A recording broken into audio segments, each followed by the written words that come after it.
Hello friends, good morning. Welcome to my amazing सा प्यारा सा channel Physics Universe. I hope you are all fine at your home and we are enjoying this online lectures. So guys, today's our topic is production of electricity from hydro energy. So hydro energy मतलब कि यहाँ पर हम लोग जो energy convert करने वाले हैं that is comes from water energy. पानी का जो फ्लो है उससे हम लोग यहाँ पर एनर्जी जनरेट करेंगे। सो इलेक्ट्रिसिटी बेसिकली हमें यहाँ पर जनरेट करनी है by the use of water flow. So hydro energy के लिए यहाँ पर मैं डायग्राम ड्रॉ कर रहा हूँ। तो यहाँ पर एक रिवर है। ओके, रिवर का जो सबसे बॉटम सरफेस है उस बॉटम सरफेस से हमें एक पाइप जो कि नैरो हो रही है आगे जाके, वैसी सिस्टम यहाँ पर डेवलप करनी है। सो यहाँ पर इसको हम लोग बोलेंगे रिवर डैम। रिवर डैम में वाटर स्टोर हो रहा है। फिर इसके आगे यहाँ पर टरबाइन होंगे और यहाँ पर उसके जो विंग्स है उस टरबाइन के विंग्स यहाँ पर लगे होंगे। फिर उससे एक शाफ्ट जुड़ा हुआ होगा जैसे हमने आगे भी देखा था।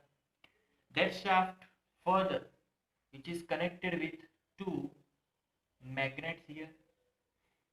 तो यहाँ से दो मैग्नेट्स हैं और यहाँ पर एक आर्मेचर हमने यहाँ पर अरेंज किया है। आर्मेचर मतलब कि एक रेक्टेंगुलर लूप।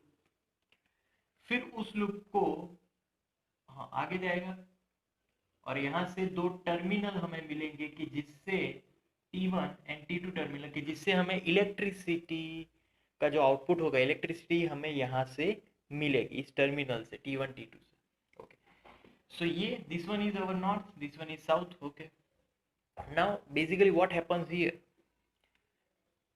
तो पानी का जो फोर्स है वो इसके विंग्स पे गिरेगा। सो पानी का फोर्स कैसे मिल रहा है यहाँ पर? ड्यू टू काइनेटिक एनर्जी, क्योंकि पानी पे का जो फ्लो है वो मोशन में है एंड मोशन मतलब काइनेटिक एनर्जी। तो यहाँ पर जो काइनेटिक एनर्जी है पानी की वो कन्वर्ट हो रही है विंग के रोटेशनल एनर्जी में, क्योंकि ये घूमने वाला है। सो इस प्रकार इस डायरेक्शन में ये टरबाइन घूमेगा। सो टरबाइन का मतलब कि काइनेटिक एनर्जी का यहाँ पर कन्वर्ट हुआ रोटेशनल काइनेटिक एनर्जी में बेसिकली। सो रोटेशनल काइनेटिक एनर्जी से ये पूरा सिस्टम विथ आर्मेचर पूरा रोटेट होगा इस टाइप से। ड्यू टू दैट रोटेशन यहाँ पर क्या हो रहा है, north to south magnetic field produce हो रहा है।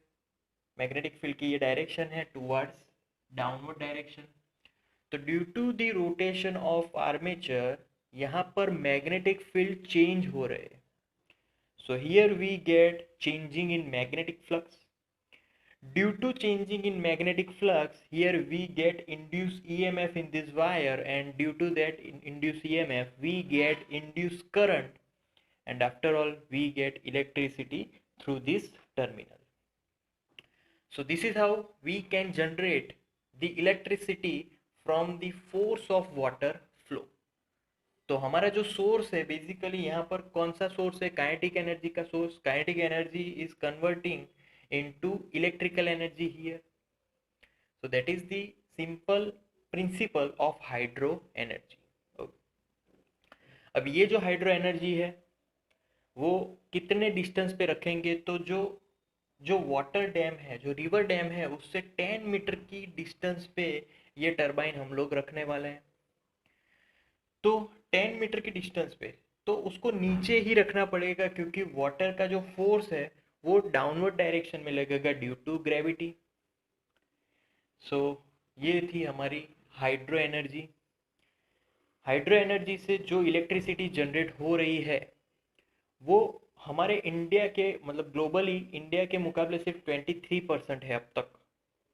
तो उसको ज़्यादा वो परसेंटेज इंक्रीज करने का काम चल रहा है अभी। But now we are moving on to advantages of this hydro energy, कि ये पूरे सिस्टम के कौन से एडवांटेजेस है। तो सिस्टम के जो एडवांटेजेस है उसमें पहला कि यहाँ पर जो हमारा सोर्स है ना जिससे हम लोग इलेक्ट्रिसिटी जनरेट कर रहे हैं वो सोर्स रिन्यूएबल है। मतलब पानी आता ही रहेगा, उसकी कोई कमी नहीं है। तो यहाँ पर उससे काइनेटिक एनर्जी जनरेट हो रही है, तो वो रिन्यूएबल सोर्स है। फिर यहाँ पर ये लो मेंटेनेंस पे वर्क करता है, मतलब कि एक बार हमने ये सिस्टम को बिठा दिया तो फिर वो चलता ही रहेगा, अगर कुछ उसमें कुछ डैमेज या कुछ खराबी ना हो तब तक। फिर यहाँ पर कोई एयर पॉल्यूशन नहीं है, कोई नॉइज पॉल्यूशन भी होने वाला नहीं है। So these are the advantages of our hydro energy system. Now कई डिसएडवांटेजेस भी है। फर्स्ट, इफ यहाँ पर हमने रिवर डैम का यूज़ किया तो रिवर डैम के आसपास ये पूरा सिस्टम हमें रखना है, तो इससे इसके आसपास जो भी ट्रीज होंगे या फिर एनिमल्स होंगे उसको हमें डिस्ट्रॉय करना पड़ेगा। तो एनिमल्स को हम लोग दूसरी जगह पे तो ले जा सकते हैं, बट जो ट्रीज है, जो भी अगर फार्मिंग है, तो वो उतने स्पेस में हमें डिस्ट्रॉय करना ही पड़ेगा, तभी ये पूरा सिस्टम हम लोग रख सकते हैं। फिर सब जगह पे जैसे कि रिवर डैम है, तो हमने रिवर डैम को कंस्ट्रक्ट किया, बट रिवर डैम से हम लोग पानी को स्टोर करते हैं, जिससे कि इकोलॉजिकली जो चेंजेस आते हैं वो थोड़े से डैमेजिंग होते हैं। मतलब कि जो नेचर में है हमने उसको डिस्टर्ब किया नेचर डैम्स बना के, तो उसमें थोड़ी सी खराबी आती है। और दी थर्ड वन कि यहाँ पर रिवर डैम से नीचे हम लोग ये पूरे सिस्टम को रखते हैं, तो कभी कभी ह्यूमन एफर्ट से या फिर कोई एनिमल से इसमें डैमेज हो जाएगा, तो फिर वो हमें रिपेयर भी करना पड़ेगा बारी बारी से। So that's our topic guys, that's production of electricity from hydro energy system. So thank you so much for viewing my video lectures till the end. That means a lot to me. Please like my videos and subscribe my channel.